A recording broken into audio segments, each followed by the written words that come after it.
नाशिकमधील भोंदूबाबा अशोक खरात प्रकरणामध्ये आता पोलीस तपासाला नवं वळण आलेलं आहे, कारण की बड्या आयुर्वेदिक औषध आणि जडीबुटी दुकानाच्या मालकाची चौकशी होणार आहे। खरातने या दुकानातून हरणाची कस्तुरी आणि जडीबुटी खरेदी केल्याचा संशय व्यक्त होतोय।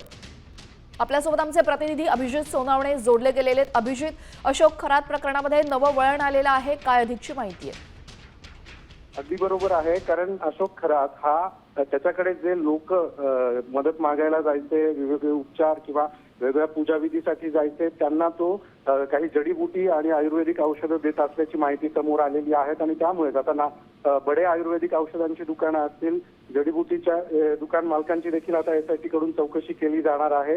यासोबतच काही बनावट रत्नांची देखील खरेदी अशोक खरात कडून केली जायची। ती बनावट रत्न जी आहेत ती नाशिक रोडच्या एका ज्वेलर्सच्या दुकानातून विकत घेतल्याचा संशय SIT ला आहे। त्यामुळे आता हा ज्वेलर्स देखील रडारवर आलेला आहे आणि या सगळ्या अनुषंगाने आता SIT ने तपास सुरू केला। नक्कीच आता या दुकान चालकांच्या चौकशीनंतर काय अधिक माहिती समोर येते हे पाहणं महत्त्वाचं ठरेल। धन्यवाद अभिजित, आपण दिलेल्या सविस्तर माहितीबद्दल।